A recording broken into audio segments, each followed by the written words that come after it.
Hola amigos, ¿qué tal? Sean todos y todas bienvenidos a su espacio Precisando. Gracias por el honor de su sintonía. Hoy, como de costumbre, un programa sumamente interesante. Vamos a hablar en amplio desde la perspectiva nuestra de lo que sucedió en las pasadas elecciones en los Estados Unidos de Norteamérica, donde tienen nuevo presidente electo. Y en la entrevista central hablamos con Edgar Rodríguez. Él es especialista, fisiatra. Vamos a hablar de salud física con Edgar para que vean lo importante de mantener una buena y adecuada alimentación, una buena y adecuada mantenimiento físico. Todo esto después de la pausa.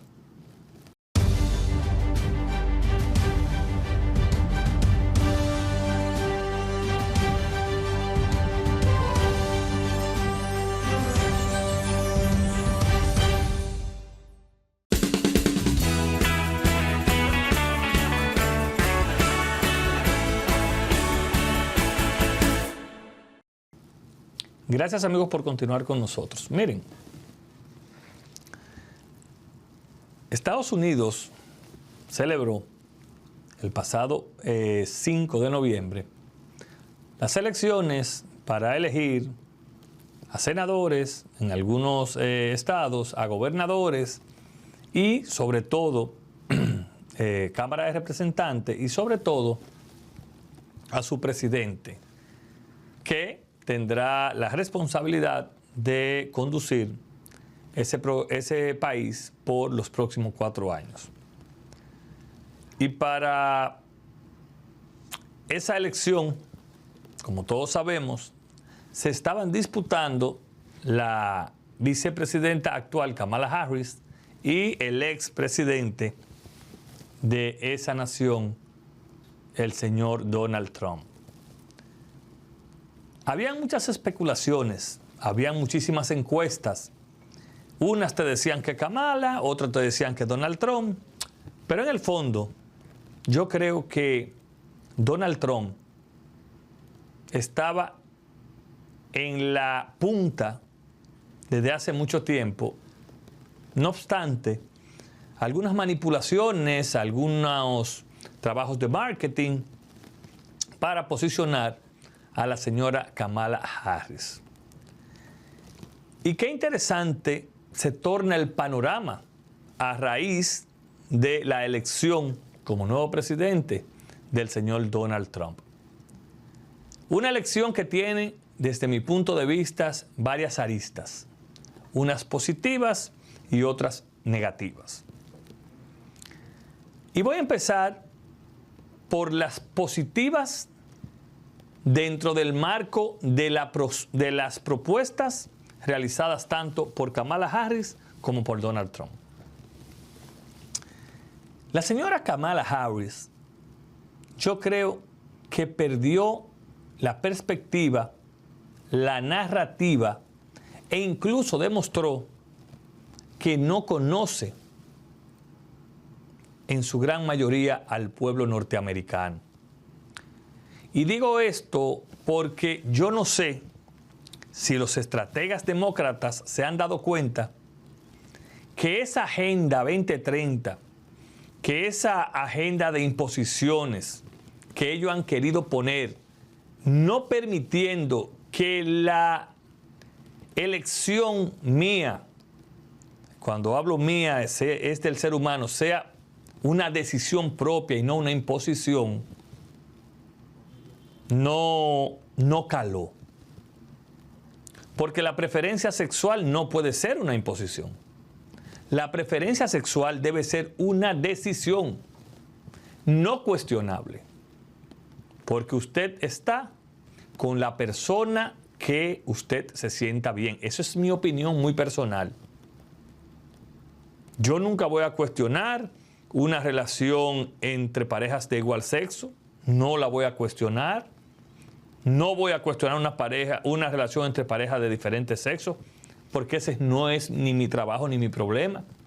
Ahora, mi problema sí es esa imposición que quería vender Kamala Harris. Y no lo hablo solamente en términos de elección sexual, no. Hablo en términos, por ejemplo, de un supuesto empoderamiento. Óigame, a la mujer nadie tiene que empoderarla, la mujer está empoderada. Y ella es una muestra de que la mujer se ha empoderado en base a su sacrificio, en base a su trabajo y demás.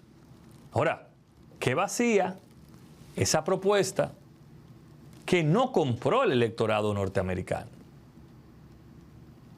Y que es penoso que el electorado norteamericano, a quien haya elegido, sea una persona con todo tipo de cuestionantes, como el señor Donald Trump.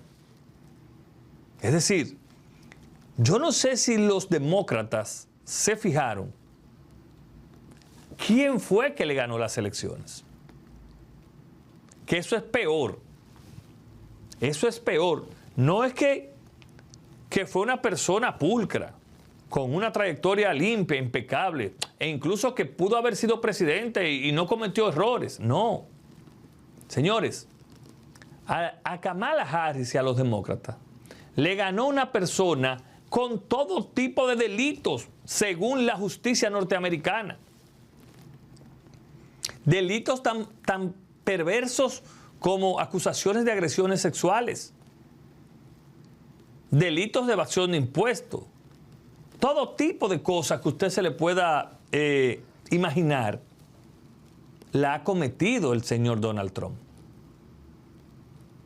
Y tú tienes obligatoriamente que preguntarte, ¿eso le ganó a Kamala Harris? Entonces, aquí hay dos vertientes. La propuesta de Kamala Harris no caló y Kamala Harris era una mala candidata. Eso es tan sencillo como eso en ese aspecto. Pero me comentaba mi jefe y amigo, don Wilson Rodríguez, de que habían para él 4 puntos importantes que se podían citar en la derrota de los demócratas. Y es tan sencillo como que usted no vio a los líderes tradicionales de ese partido abogando de manera real por Kamala Harris. No es verdad que Obama estaba en las calles. Obama salió 2 días. Clinton era por las redes. Usted no veía esa efervescencia porque inmediatamente se anunció la salida del presidente Biden del certamen, empezó la división y la búsqueda de poderes en el Partido Demócrata.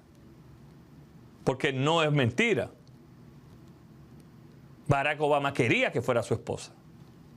Y quizás le hubiese ido mejor.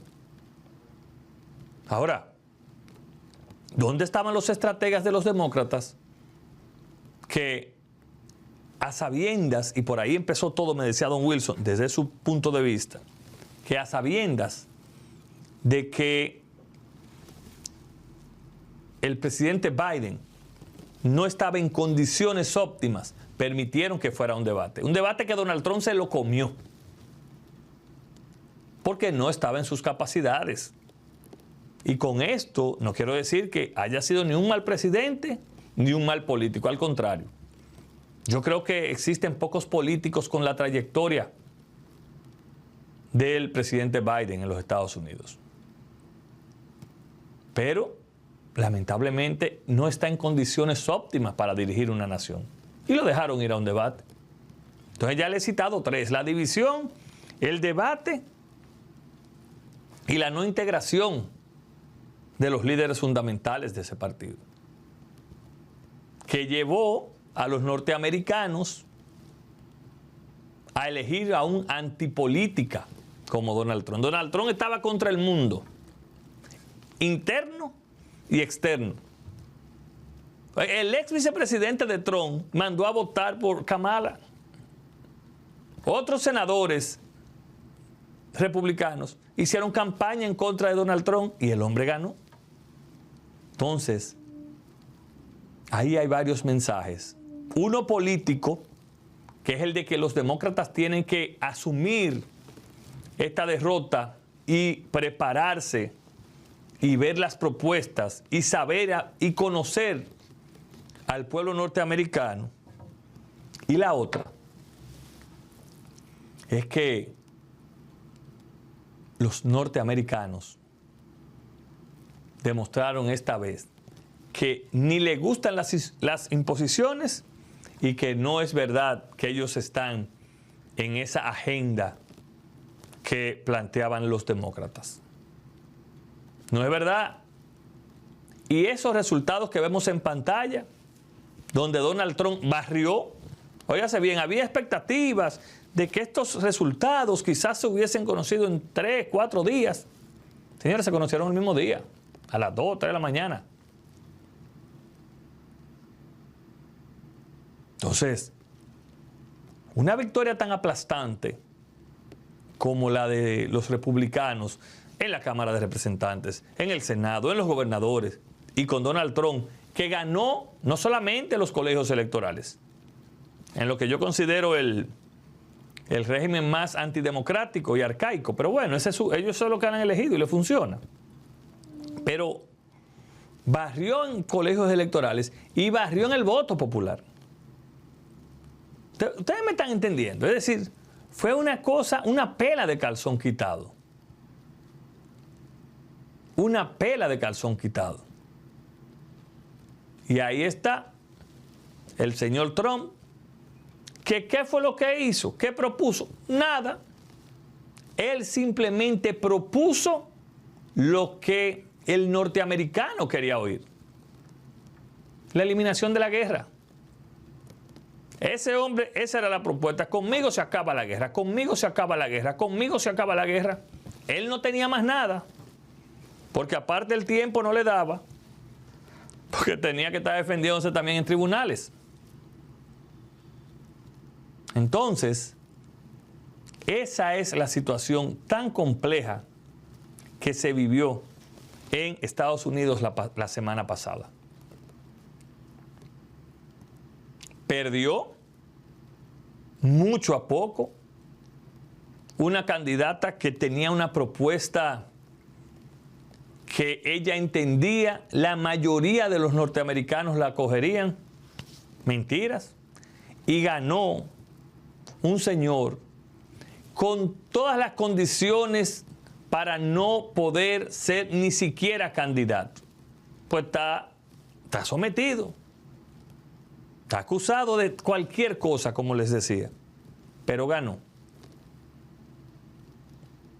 Oye, caló tan poco la propuesta de Kamala que en Pensilvania, que viven alrededor de 600,000 boricuas puertorriqueños, ganó Trump, un hombre que en el mitin de cierre en el Madison Square Garden de Nueva York permitió que un comediante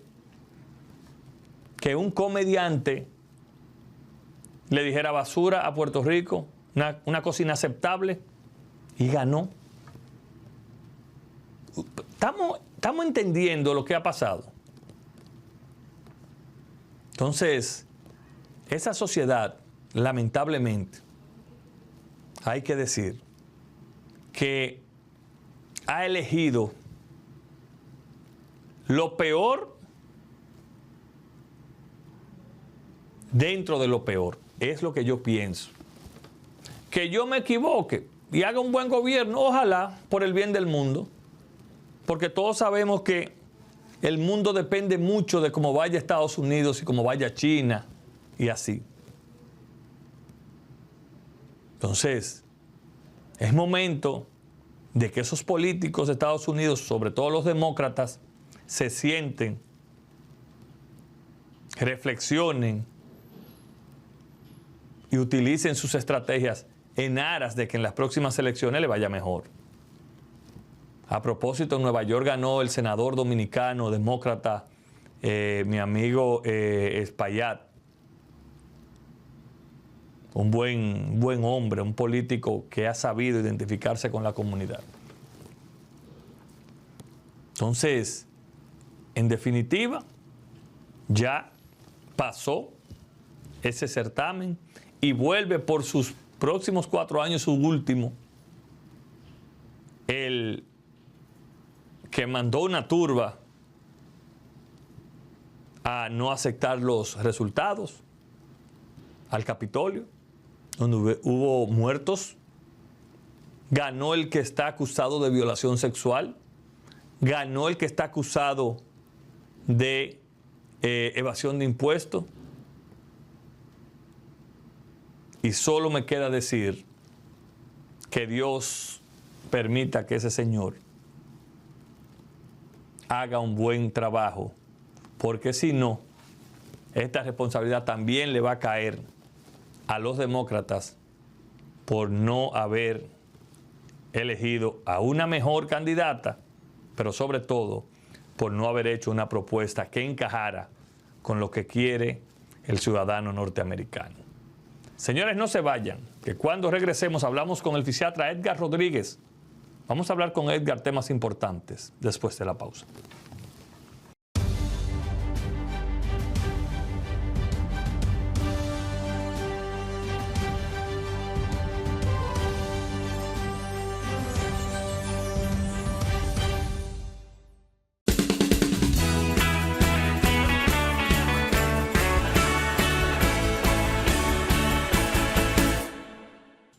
Como habíamos anunciado, este domingo hablamos con Edgar Rodríguez.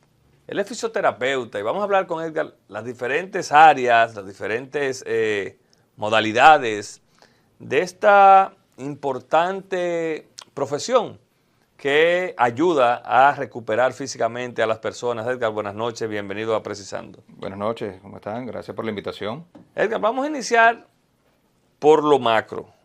¿Qué es la fisioterapia? Bueno, básicamente la fisioterapia es una profesión universitaria, y digo esto porque hay personas que como que no entienden un poquito la diferencia de eso con respecto a otras carreras. Es una profesión universitaria, la cual se encarga de evaluar, de también, ¿cómo se llama?, trabajar, evaluar, diagnosticar todo lo que tenga que ver con problemas, disfunciones, patologías del sistema musculoesquelético del cuerpo humano. Sin intervención quirúrgica. Sin intervención quirúrgica, correcto. La idea, de hecho, muchas veces es evitar eso. O llevar un proceso que sea mejor, previo a y posterior a. ¿Cuándo un paciente amerita ir a un fisioterapeuta? ¿Cómo se da ese diagnóstico? Bueno, lo primero es, evidentemente, hay canales regulares. Me pueden llegar posterior a una evaluación clínica, que puede ser por el ortopeda o puede ser por el traumatólogo, o lo pueden hacer también al contrario. A veces pasan primero por mis manos, yo evalúo lo que tengo que evaluar y posteriormente puedo también decirles para que vayan hacia los otros profesionales de la salud. Pero lo idóneo es que vayan primero a un médico, se hagan estudios. ¿Tú propones eso? Serían los canales regulares, pero no necesariamente tiene que ser así. Pueden pasar primero por nuestras manos y nosotros evaluamos lo que tenemos que evaluar. Y posterior a eso, si vemos que hay cosas que tienen que ser más profundizadas, por ejemplo, necesitamos una imagenología. ¿Okay? Entonces yo lo remito al traumatólogo u ortopeda para que entonces le indique las imágenes, entiéndase radiografías, entiéndase resonancias magnéticas, etcétera, etcétera. Porque nosotros evaluamos todo lo que es la parte kinesiológica, todo lo que tenga que ver con el movimiento, ¿okay? La parte muscular, la parte esquelética, la parte articular, movilidad, funcionalidad. Eso es lo que nosotros más o menos evaluamos. Bien, en función a eso, entonces vemos si tenemos alguna duda, pues remitimos al otro profesional, o caso contrario, el otro profesional puede recibirlo y ya ellos haciendo su diagnóstico, entendiendo que llegan hasta cierto punto, entonces nos remiten a nosotros. Trabajamos en conjunto. ¿La fisioterapia solamente va de la mano de una lesión o yo puedo ir donde ti, mira, a trabajar mi cuerpo? ¿Cómo funcionaría esa parte? No, la fisioterapia no solamente está asociada a lesiones, también se puede hacer de forma preventiva, para evitar justamente llegar a ese punto. Nosotros trabajamos con todo lo que tenga que ver con el movimiento del cuerpo humano. Somos los únicos que tenemos la potestad para prescribir a través del ejercicio. Por eso estamos muy ligados también a la parte deportiva hoy por hoy. Hay muchas ramas de la fisioterapia. Bien, así como el médico, nosotros somos fisioterapeutas y después buscamos la especialidad que nos guste, geriátrica, deportiva, ginecológica, etcétera, etcétera, etcétera. Okay. Por ende, nosotros podemos trabajar para prever algún tipo de lesión o malestar. Es decir, yo soy un atleta y yo decido una vez a la semana ir donde Edgar a trabajar mis músculos. ¿Cómo se trabaja esa parte? Cuando no hay lesión, Edgar. Exacto, dependiendo del diagnóstico, porque por ejemplo puede ser que no tengas una lesión, pero puede ser que me dices, Edgar, yo me siento débil o siento esta molestia. No necesariamente tiene que ser una lesión, estamos hablando de una molestia. Claro. Por ejemplo, una persona que trabaja mucho tiempo sentado, no tiene ninguna lesión, pero le duele la espalda baja. Entonces quizá cuando yo empiezo a evaluar, la persona tiene algún tipo de disfunción de la cadera, pero es por debilidad. No ha llegado a la lesión, pero va en vía. Entonces esa es una persona que yo tengo que abordar de manera preventiva, empezar a hacerle un protocolo de ejercicio adecuado, terapéutico, para poderlo ir llevando de manera de que eso no le imposibilite. Nosotros vemos al paciente de una manera, porque somos seres biopsicosociales, ¿ok? Entonces nosotros no solamente nos tenemos que enfocar en qué es lo que está pasando a nivel de tu lesión, sino cómo eso impacta en tu día a día, entiéndase en tus actividades laborales, sociales, etcétera, etcétera. Básicamente así que nosotros lo abordamos. Pero, bien, yo tengo una lesión, no tengo un tema de la espalda, acudo donde ti porque me siento mal. La postura. ¿Cómo se puede eso revertir primero? O segundo, que es lo más, ¿a qué nivel puede llegar una lesión sin hacer actividad deportiva? Es que todo va a depender de la persona. Yo me puedo lesionar sentado, Edgar. Si estás mucho tiempo sentado, pues seguramente te vas a lesionar. Nosotros nos lesionamos por dos cosas, o por exceso de o por falta de movimiento. Okay. Bien. Actividades deportivas, entiendes el deporte como algo que estás haciendo para fortalecer, digamos, tu cuerpo para las exigencias del día a día. Cuando la gente me dice, por ejemplo, Edgar, no, yo hago actividades deportivas, cuéntame qué haces. No, yo camino 30 minutos todos los días. Ok. ¿Qué más haces? No, más nada. Con eso yo me mantengo. Eso realmente no es una actividad deportiva. Caminar es como que tú me digas, yo respiro todos los días. O sea, eso es algo que nosotros tenemos que hacer como lo mínimo para movernos. Cuando te digo entrenar, se habla de hacer entrenamiento de fortalecimiento muscular. Gimnasio. Gimnasio. Vamos a hablar de gimnasio, pero también puedes hacerlo en tu casa. Puedes hacer ejercicios calisténicos, puedes hacer ejercicios con tu peso corporal. No necesariamente tienes que irte con el tema de las pesas, porque muchas personas tienen miedo a las pesas. Es que no me gustan las pesas. Bueno, pero la idea es que tú tengas una resistencia a vencer, ¿bien? Que exijas a tu músculo una adaptación. Eso va a hacer que tus músculos hagan lo que tengan que hacer, que básicamente es tener un buen trofismo, fuerza. Eso va a coadaptar tus articulaciones, va a darte mejor calidad de vida, movimiento y longevidad. La alimentación y los músculos. ¿Cómo se...? Cuéntanos de eso. Hay una relación básica en eso. La alimentación es la buena alimentación o mala alimentación es la que te va a dar mejor o peor. No solamente hablemos de combustible, hablemos de regeneración de los músculos. Por ejemplo, una persona, hablemos de las personas que hacen actividad física regular. Esas son personas que normalmente tienen un gasto energético, pero además de eso someten a sus músculos a un desgaste. A nivel de fibras hay rupturas y hay desgaste. Mientras mejor sea la alimentación, metabólicamente hablando, la recuperación y regeneración de esos músculos va a ser más rápido, mejor, más óptima. Si tú te alimentas mal, pues evidentemente va a ser deficiente. A grosso modo, más o menos así funciona. Te alimentas mejor, haces mejor actividad física, vas a tener mejores resultados. Si es lo contrario, por supuesto, vas a estar peor. Cuando yo estoy practicando una actividad deportiva y tengo un tirón de un músculo, ¿qué es eso? El tirón en buen dominicano, pero ¿cómo se llama? Bueno, ¿qué es eso y cómo se trata? Hablemos un poco de lo que es un desgarre muscular. Puede ser eso lo que me estás diciendo. Exactamente. Un desgarre muscular es que las fibras musculares, por un tema de contracción y relajación, quizá por algo súbito, fuerte, repentino, esas fibras se rompen en cierto modo. Hay varios grados. ¿Cuál es el grado? ¿Cuáles son los diferentes? Hay rupturas fibrilares muy pequeñas que las puedes comparar como cuando tú haces un fuerte entrenamiento de pesas. Hay rupturas fibrilares. Tanto así que si te excedes en tu capacidad, tu cuerpo lo puede reconocer como un daño, inclusive te puede dar hasta fiebre. Te puedes sentir enfermo porque tu cuerpo va a reparar Entonces ve eso como un daño a nivel sistémico y entonces él va a hacer lo que tiene que hacer. Hay rupturas mucho más graves que las puedes ver en atletas, por ejemplo, cuando se rompe un beisbolista, un futbolista, la parte posterior del muslo, los isquiotibiales, muchas veces en un momento de un sprint fuerte. O sea, tú sientes un tirón. Inclusive se puede romper totalmente la fibra muscular. ¿Y qué se hace ahí? Depende, si es a nivel tendinoso, se hace una tenorrafia, que es básicamente volver a coser, llevar tu tendón. Pero es una intervención. Es una intervención quirúrgica ahí. Pero mientras tu cuerpo esté mejor preparado, previo a eso, tu recuperación va a ser más rápida. Y después de la intervención hay que hacer la fisioterapia. Cuando se te hace una especie de morado después de eso, ¿qué es eso? Eso es una ruptura de fibras considerable, porque ya eso es sangre que hay ahí. Pero ahí se puede hacer terapia. Por supuesto, por supuesto. De hecho, tienes que hacer la terapia. Hay que trabajar a nivel funcional. ¿Qué es lo que pasa? Un ejemplo clarito. Cuando las personas tienen un esguince de tobillo, que es algo común. Ahí iba yo. Es un esguincito que es algo que todos nos pasa en algún momento de la vida, lo más seguro. Eso es un doblón de tobillo. Exacto, un esguince. Hablemos del esguince de tobillo. Dependiendo del grado del esguince, por supuesto, la terapia o el proceso será distinto. Pero hay algo que muchas veces hacían, que hoy ya no se hace, y era que inmovilizaban por completo la parte afectada o la articulación.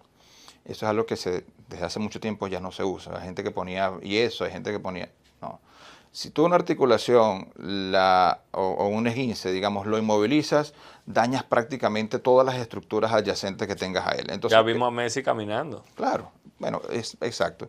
Ya hoy por hoy la gente entenderá, pero mira cómo tiene el tobillo que lo tenía, que parecía un jamón. Pero fíjate que al día siguiente no lo viste inmovilizado, quizá podía tener una bota o algo. Una bota que le permita hacer ciertos movimientos. Claro, él tenía el tobillo muy inflamado.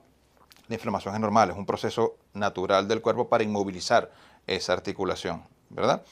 Eso es lo que está haciendo ahí, van dando nutrientes, lo que está acelerando el proceso de recuperación de todo lo que se dañó en ese sitio. Entonces hay que entender que el cuerpo es inteligente y él lo primero que va a hacer es buscar de reparar esa parte.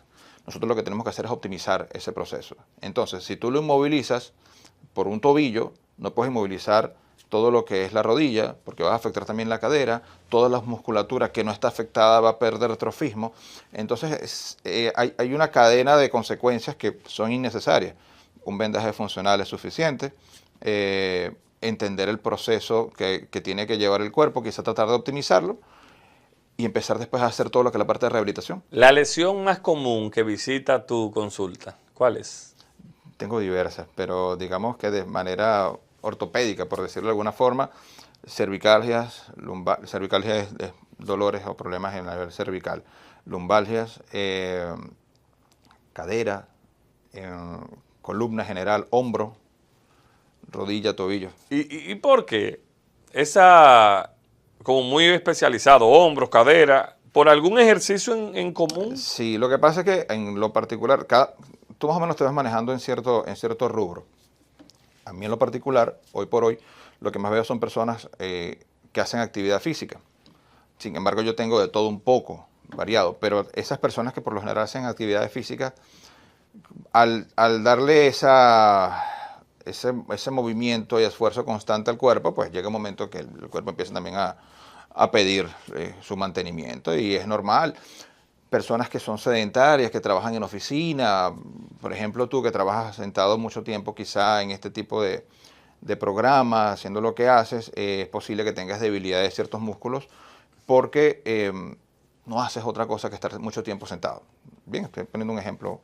Eso me pasa muchísimo a mí, personas, abogados, militares, no todo es el tema de lesiones físicas. Del deporte. Sí, las lesiones están a la orden del día. De hecho, cuando nosotros hacemos la anamnesis, que es más o menos, empezamos a ver el historial de las personas, algunas de las cosas que preguntamos es, ¿a qué te dedicas tú? ¿Cuál es tu día a día? No cuál es tu profesión, ¿cuál es tu día a día? Eso me va a dar a mí una pista de más o menos qué puede estar llevando la lesión, pero además de eso, ¿qué necesito hacer para que tú no salgas de esa rutina que para ti es esencial? Algo que yo tengo que evitar es que tú dejes de elaborar, claro, porque dejas de producir. Esto es lo que te estaba diciendo, es el impacto que puede tener eso en tu día a día. Eso es lo que nosotros tenemos que evaluar. Edgar, cuando un cliente te visita con una hernia discal, vamos a poner, ¿cómo se maneja esa parte? Que afecta, ¿verdad? Que da dolor, que quizás puede ser un obstáculo para, como tú bien dices, el desarrollo del día a día. Pero la hernia específica, primero explícale al público qué es una hernia y segundo, cómo se trabaja desde la fisioterapia. Bueno, la hernia no es más que la ruptura del anillo fibroso del disco intervertebral. Bien, está la hernia y está la protusión. La protusión es lo que está previo a eso. Hay un abultamiento, pero no hay una ruptura. La hernia ya se rompe el disco. Bastante común en la zona baja de la espalda, de la columna y en la parte cervical también. Eso que puede traer como consecuencia que a veces pinza un poco ciertos nervios de la columna, que pasan por la columna. Recuerda que la columna, además de ser una estructura que nos permite la movilidad del cuerpo y nos sostiene, ella protege nada más y nada menos que todo lo que es la médula espinal que viene del cerebro. Bien, del cerebro, del sistema nervioso central, periférico, de ahí también salen las ramificaciones. Cuando empieza a pinzar o a tocar ese tipo de nervios, pues empiezan las personas, la típica ciatalgia. Tengo una ciática, me duele, entonces hay que chequear a ver por qué está molestando. Puede ser muchas veces por una hernia o problemas de los miembros superiores, de los brazos. ¿Qué se tiene que hacer? Dependiendo del diagnóstico, dependiendo de dónde esté, dependiendo de qué tanto está afectando esa hernia en el momento, pues se aplicarán ciertas técnicas para buscar que ella pueda retraerse un poco, mejorar la capacidad de movilidad que pueda tener la articulación que está siendo afectada y evidentemente mejorará la sintomatología. Hay un tabú con las hernias y las operaciones. ¿Tú eres partidario de que si no hay más nada que hacer en la fisioterapia, se haga la cirugía? Mira, sí, bueno, lo que pasa es que el tema de las hernias, vuelvo y repito, lo que pasa por la columna no es nada más y nada menos que el sistema nervioso central, periférico. Entonces a las personas les da miedo porque es una intervención que si hay un mínimo de problemita, pues te puede generar un problema por y eso básicamente por ahí pasa el tema, es delicado.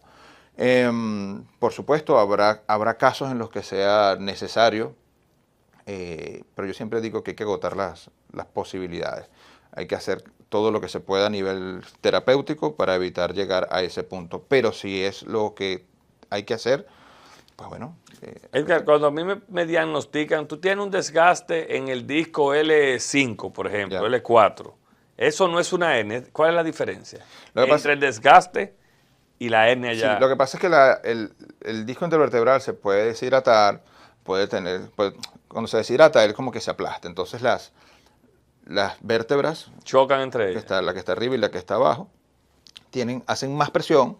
Eso duele, lo digo por experiencia. Hay choques óseos, molesta. Entonces la hernia puede tener diversos problemas. La protusión, el disco, la hernia, la protusión, la deshidratación. Habría que ver, inclusive hay hernias, hay discos que se terminan dañando por completo y choca básicamente el hueso con hueso, entonces ahí hay que hacer algo, seguramente una intervención quirúrgica.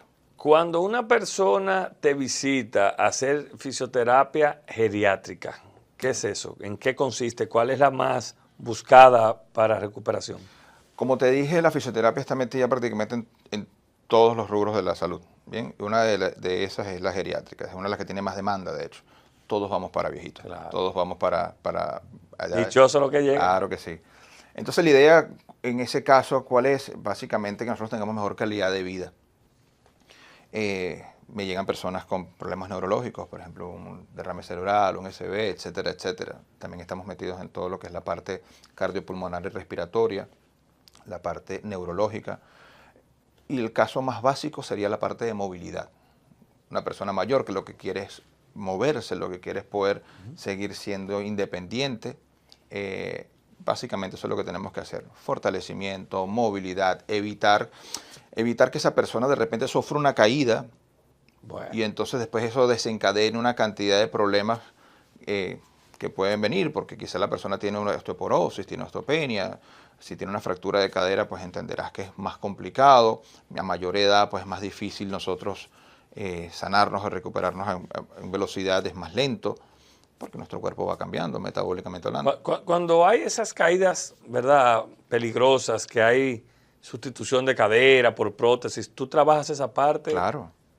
¿Y qué tan beneficioso ¿O qué tan exitoso es esa parte para la recuperación? No, puede ser el 100%. Es que todo va a depender del paciente, pero por lo general es súper satisfactorio. Si la cadera, si la intervención tuvo una buena forma, un buen resultado, que la prótesis sea la adecuada, porque puede pasar también que hay prótesis que no son adecuadas, puede pasar. Pero supongamos que el mejor escenario, todo salió perfecto. No, el paciente va a salir con un pronóstico espectacular. Los deportes, al igual que todos, se ponen de moda, pero qué bueno que sea una moda saludable, los deportes. Una que está muy en boga y que tiene ya varios años y le hemos practicado a la mayoría de personas que nos gusta, es el running. Ya. El running afecta mucho la cadera, afecta mucho las rodillas. ¿Qué tú recomiendas para esas partes? El running es una actividad deportiva que a la gente le genera como cierta adicción. A mí sí, es buena. Yo he tenido mis, tú sales de casa a correr, tenido mis episodios. Sales a correr 5 kilómetros y terminas corriendo 10. Claro, claro. Yo he tenido mis episodios de hacerlo también. Pero como toda actividad y el cuerpo, el tiempo va pasando, va a llegar un momento que va a generar un impacto en ti. Por lo general las personas empiezan a sufrir de las rodillas, porque es de impacto, las caderas. ¿Y el mismo desgaste muscular que implica? A nivel muscular te ayuda a mantenerte bastante bien. Hay un error que a veces cometen las personas que hacen mucho running, y es que no les gusta hacer pesas. Todos tienen que hacer pesas, tienen que hacerlo. Porque a veces hay algo que no nos gusta eso. ¿Cómo cogerle cariño? Te va a pasar factura. Lo vas a tener que hacer por necesidad. Pero ¿cómo cogerle cariño? Como todos, hacerlo, a veces no es un tema de hacerlo por cariño, a veces hay que hacerlo porque hay que hacerlo, por un tema de responsabilidad. No todo es pasión, no todo es cariño. Yo quiero seguir corriendo hasta los 60 años. Bueno, va a llegar un momento en que tú vas a necesitar que esos músculos estén lo más fuertes posible, que estén lo más elásticos posible, que tus articulaciones estén lo más cuidadas posible. Entonces tienes que hacer ejercicios de resistencia y de ganancia de masa muscular. ¿Qué diferencia hay entre tu profesión y la quiropráctica? Nosotros abordamos al paciente, como te dije ahora, en un todo. Bien, diagnosticamos, podemos ir desde lo visceral hasta lo neurológico, pasando por lo osteoarticular. El quiropráctico también es una carrera universitaria, pero ellos se enfocan básicamente en la estructura de la columna, ¿ok? Y en los ajustes de ella. Ellos, eso es cuando te truenan los huesos. Sí, ellos más o menos, eso de allí donde ellos se manejan. Eso es lo que ellos tienen que hacer. Nosotros, además de hacer todo lo que hacemos, por ejemplo, a mí me encanta la terapia manual.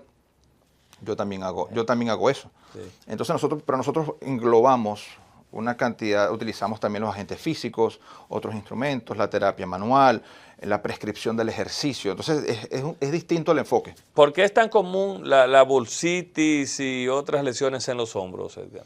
¿Y por qué duele tanto? Bueno, lo primero que tiene que saber, la bursa es como una bolsita. Imagínate justamente como un disco intervertebral. Es como una bolsita que tenemos ahí. Sí, pero quizás los radioescuchas no lo entienden. La tenemos por lo general en el hombro, está entre el huesito del acromión, que se encuentra acá, que es uno que podemos palpar aquí arriba, y la estructura de la articulación del hombro.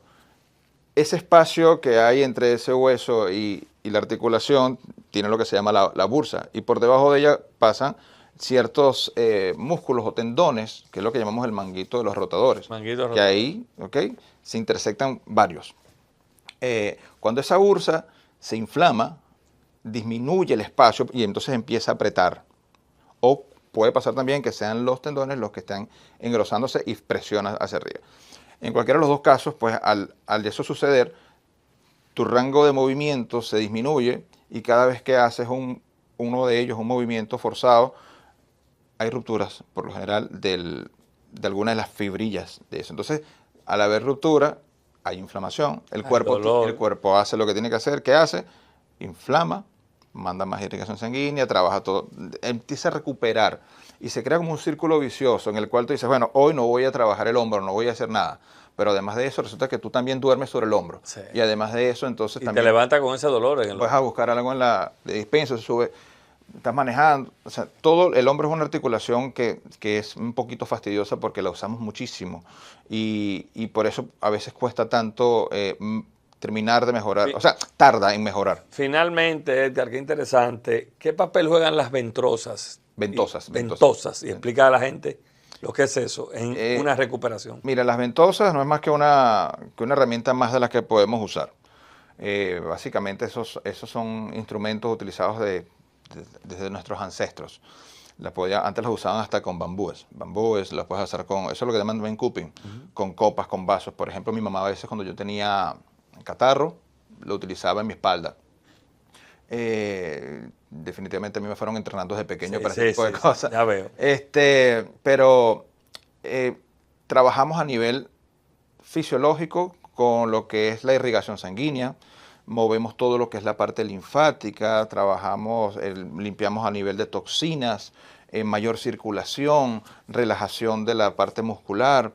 Eso te genera un efecto de bienestar, de tranquilidad, dependiendo de cómo lo quieras hacer a nivel de la fascia. La fascia es un tejido que está entre tu piel y el músculo, recubre todos nuestros músculos. Entonces tiene una cantidad de beneficios importantes. Más allá de lo que la gente a veces piensa que las marcas, hay gente que le quedan marcas, hay gente que no, sí tiene un beneficio considerable. Para algunas personas puede ser placebo, pero hay estudios que avalan ciertas cosas. Eso es todo como, es medicina alternativa. Hay personas que le gusta, hay personas que no le gusta. A mí me da bastante resultado, claro, junto con otras técnicas. Pero, lo repito, son técnicas que se suman a lo que uno hace con las manos y el conocimiento. Herramientas. Edgar, ¿dónde puede la gente encontrarte, el que está viendo este espacio de domingo, que mañana, bueno, toma la decisión de ir a un fisioterapeuta? Mira, yo tengo un consultorio en la calle General Cambiaso, en un coworking que se llama To Work.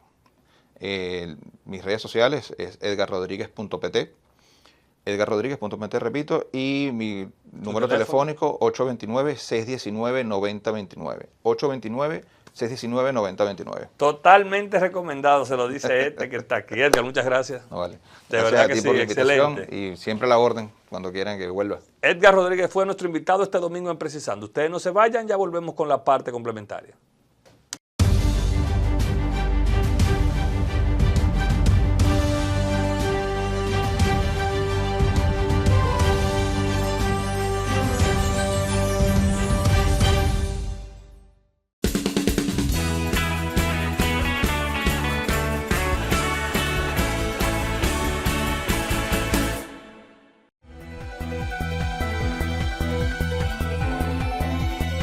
La Alcaldía del Distrito Nacional hizo un llamado a constructores, comerciantes y a ciudadanos en general a tomar medidas tendentes a evitar la obstrucción de filtrantes e invernales con materiales y desechos que sean arrastrados por las lluvias. A través de una campaña, el Ayuntamiento busca concientizar sobre la responsabilidad que tienen los ciudadanos, incluyendo a constructores y comerciantes, para mantener despejados los filtrantes en busca de evitar inundaciones producto de los efectos del cambio climático.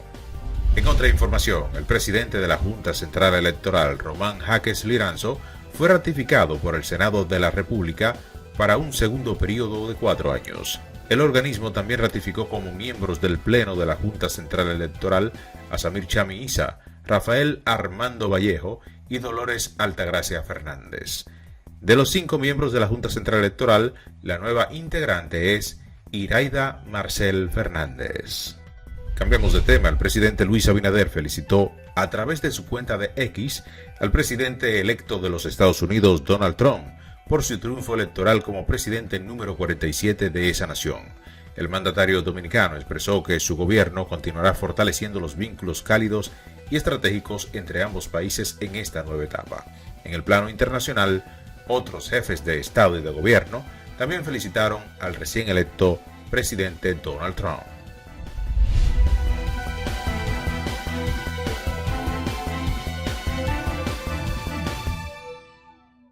Gracias, como de costumbre, a nuestro equipo de prensa por ese importante resumen de noticias nacionales e internacionales. Si a ustedes no tenemos tiempo para más este domingo en Precisando, descansen. Feliz resto de la noche y continúen con la programación de ATV Canal 35.